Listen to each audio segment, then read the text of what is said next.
I was fortunate to grow up in a very faithful household, and I've had many great Christian influences in my life. It's hard for me as a business leader to talk about my faith and my walk, and so there's a challenge that I face as a business leader when it comes to talking about faith and work, that I don't feel worthy or don't feel like I'm the one that should carry that message forward. And so I, over the years, have felt a call to be as influential as I can in a way that's most comfortable for me. And I think that's more hopefully having people watch more what I do than maybe what I say on a daily basis. It was very difficult for me to see whether or not I was in the right spot. You know, God, am I in the right place where I can have a positive influence on the world? As I've gotten into my career, it's really become clear to me that, you know, God needs Christian bankers, business people, lawyers, nurses, doctors, whatever it is that you really love doing in your professional life. You can definitely have a positive influence in the world and be a positive light in people's lives. The biggest change in my faith over the years is maybe the fact that I've realized that you don't have to be perfect. It's been a huge epiphany for me to come to the realization that it's many of the mistakes that I've made in life, although they have consequences, they're not salvation issues, and things aren't always going to go perfectly, but at the end of the day there's a peace that grace is real and that things are always going to work out for the best. From a leadership perspective, my faith is most impactful in the focus on why we're in business. Our mission statement really focuses on people. The Great Commandment is one that really helps focus our company on how we think about treating people on a daily basis.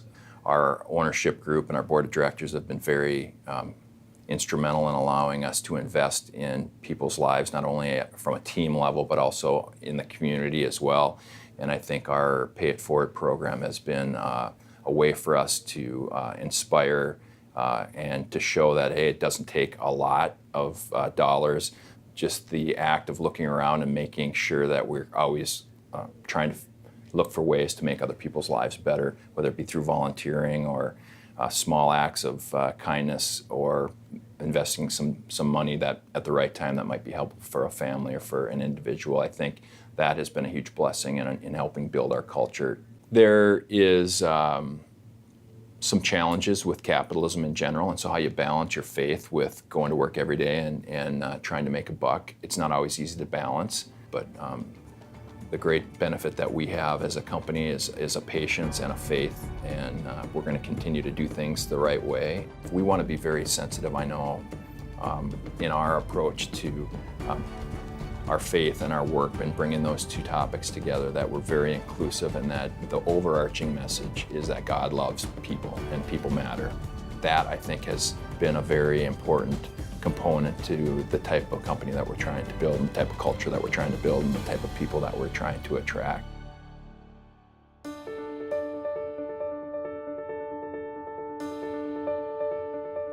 The short answer to what we do is we manufacture DNA. So DNA is in every living cell, but it's also essential to biomedical research. It's essential to a lot of energy, biotech-focused research, and agriculture research as well. And so we manufacture DNA for hundreds of different applications, for vaccines, for gene therapy, cancer treatments. There's a new field called gene editing. That's the primary thing what we do. And we also have a facility in Madison, Wisconsin that makes recombinant proteins. And then we have a site in Freiburg, Germany that does antibody discovery. So my parents are beekeepers, which I guess sort of got me involved in science, because the bee is a really fascinating insect. You know, sort of formed the basis, I guess, for what I wanted to do. After graduation, I came to NDSU to pursue degrees in biotechnology. Prayed a lot about what God wanted me to do, and when I was younger, I had a great pastor. I was raised in the Lutheran Church, and that has shaped everything that I've done. You know, since childhood, I pray every day for the company and for our employees, that I would be a good leader, that I'd be a humble leader, that I would know my strengths and weaknesses. I am innovative, I guess. I have the ability to think of a lot of new products. I can see solutions really quickly. And the things I'm not good at, I try to find people who are better than me at that, and that's quite a few things. But in terms of innovation, again, it comes down to trying to figure out how can that be used for God's glory. How can we encourage other people to use their gifts for God's glory. As a company, we again invest in new technologies, trying to invest in ethical technologies to give Christians access to technologies that are consistent with their faith, that are used to develop new medical breakthroughs. Some of the things that we work with only apply to maybe 100 people in the U.S. that have a particular kind of disease, and so we try to donate funds to support those kinds of efforts. We're finding new and better ways to feed the world, and new and better ways to make medicine and heal people. So our challenges relate sometimes to growth, I guess. As we grow, we really need to focus on our faith during this time to make sure that we're adhering to our standards, the ethical standards, to do what God would have us do. Different opportunities come up that might be profitable, but in our minds not ethical, dealing with certain cell lines and things. And so our faith has really influenced us there. And there's a lot of diseases and things in the world that we want to cure. And sometimes the only option is to use certain cell lines, for instance, like you coming back to that are derived from people or babies and things like that. But we would always ask ourselves, how does this comport to God's word? How does this comport to what He would have us to do? And if that is our only choice, we at least try to use the prophets to develop an alternative for that. When you run a company, there's often no separation between your family life and your company life. It's all one, so it's all tied together. No matter what happens with the company, I know He will always be there for my family's needs, and that might mean that the company goes away. He's still going to be there. God will still be in His throne. We might become a multi-billion-dollar company, and He's still going to be there. One of the things I'm most thankful for is my faith has grown. I've got a lot more to go. And I'm very thankful for my pastor, for the elders in my church. I've got my pastor on speed dial for a lot of things, so I bring him in. If there's a real difficult decision, I talk to him a lot, and there has been decisions where there's been a lot of profit on the table, that we could have taken, and it's not always easy to walk away from that, but sometimes you just know this is not the right thing for us to be doing, and it's just an incredible comfort to have that faith. I don't know what God has in store for us, whether it's many more good times or whether it's bad times. I mean, it's His company, and we try to be good stewards of His company. Growing up, I was involved in youth group, but I would say that I was a Sunday Christian. I would go to church because I was supposed to, and my mom wanted me to, and my family wanted me to. Late high school and then going into college, I started understanding the world a little bit better and started to be challenged with different things, whether it was struggles with women, for example, struggles with sort of challenges to my integrity. And my second semester as a freshman, my grandma had told me, Jake, you should check out this organization called Cru on campus. At the time it was called Campus Crusade for Christ. I went to Cru with some friends that had invited me, and it started to change my life, and I kind of hit a really low spot in life. I can point to a very specific moment where, for some reason, I had my Bible with me in my dorm, and I opened it up, and it opened to a specific verse in a specific part of the Bible that was exactly about the issue that I was going through. And I won't share what it is because it's more revealing than I maybe want to be, but it hit me right in the face. And it wasn't that moment that my life changed, but God started working in my life. Somewhere along the way, I decided I would start a company. We tried to start a company for about a year, made a lot of mistakes, a lot of failures, never really got anything off the ground until 2011 when Myriad Devices at the time began to surface around this idea of building mobile apps. And we built the app for the Fargo flood in 2011.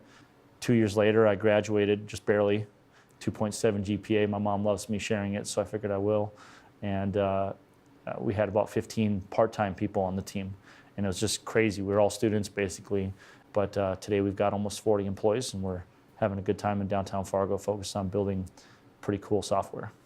I would say there's probably less Christians generally in technology than there are in other traditional businesses. And so a lot of people that are on the team aren't Christians, and it's really interesting because they know who I am, they know what I believe, yet they're willing to join the team anyways. And so hopefully in that role, I can have a positive impact on their life, whether it's helping them understand that it's not about organized religion, it's not about that. It's about the way you treat people, and it's about who you're following, and in my case, in Jesus Christ. But I have friends around me who remind me of my actions and what they look to other people, and how I need to try to figure out how to model like Jesus rather than like myself. Usually business reminds you of how to be humble too, because you think you're doing great and then you get smacked in the face by some crazy thing that makes you realize how small you are and how little control you really have. 2014, we did some crazy things as a business. We thought we could grow really fast. We took a loan out, a pretty big loan.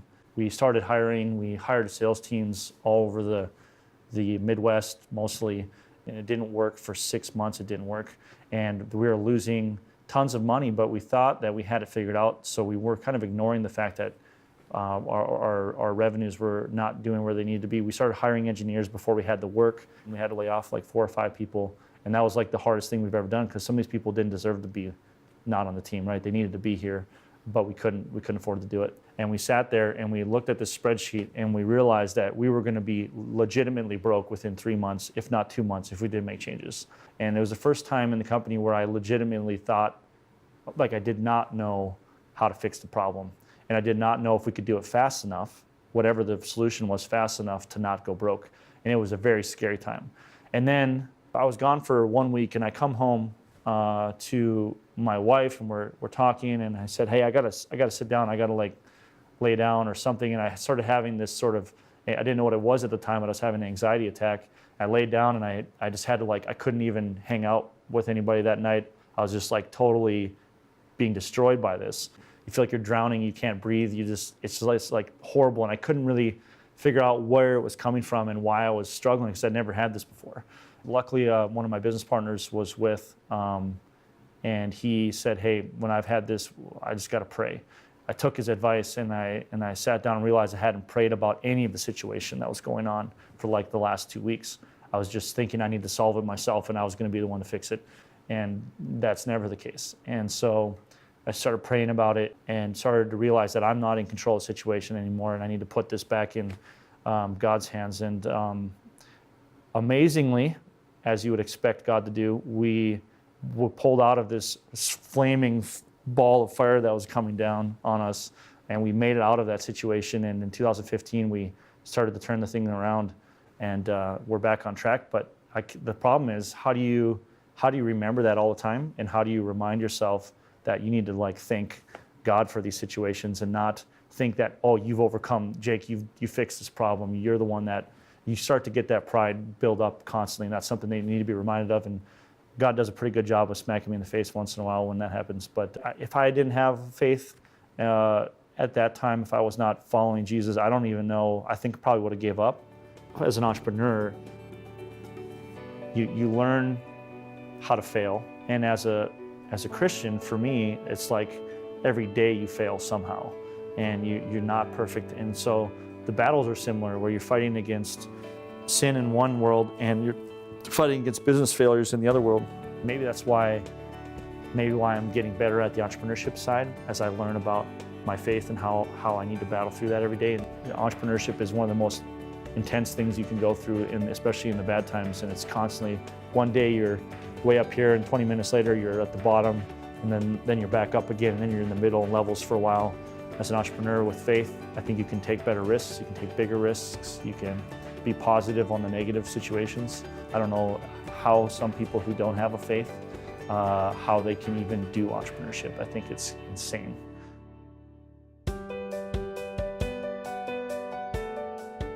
My father was a good example in life, and he helped me understand that we have to do well in business, and we do well in business, we can do good in the community. But I think I was probably just a typical, child growing up. I had to go to Sunday school. I was baptized at First Lutheran. I was confirmed at First Lutheran. When I graduated in 1969 and went in the service, my faith was something that was there, but I didn't think about it. I really didn't practice it outside of continuing to go to church on Sunday and starting to raise my kids. In 1976, my daughter Stacy was born. She was born 3 months premature. She really struggled. She had heart problems. She had lung problems, severe jaundice. She went down to 1 pound, 12 ounces. And once we got her back up to 2 pounds, we took her down to Minneapolis and we brought her back here. And she was in ICU at Dakota Hospital. And one night, Dr. Masbach came in, Steve, if you want to have Stacy baptized, I'd better do it now because there's nothing else we can do for her. The pastor really gave a pretty short prayer, and he really says, I don't know what else to say. And my mother says, well, I know what to say. And she gave a prayer. And I said, Mom, you can't chew out God like this. I kept thinking to myself, I looked at Dr. Masbach, and he was kind of rolling his eyeballs. And finally, Mom stopped, and I kind of breathed a sigh of relief. And I never heard anybody talk to God like that in my life. And my mother patted me on the shoulder. She said, Stacy's going to be just fine. You get a good night's sleep. Well, I went out and I laid down in the waiting room, and I don't remember how long it was, but pretty soon Dr. Masbach touched me on the shoulder, and I looked up and I kind of closed my eyes and said, Steve, I don't know what happened. Come and look at Stacy. Went back in there, and she looked perfectly normal. For the first time in her life, her heart was beating normally. Her color was perfect. Her lungs were working. Wow, kind of changed my life. And it was a miracle. I'm just convinced it was a miracle. So my faith became a lot stronger, and my prayers became a lot more powerful, I think, for myself at night, and just basically thanking the Lord for everything around me, my life, my kids, my family. Then in 2008, I had another circumstance that really made my faith even stronger. We had just built our store in Reno.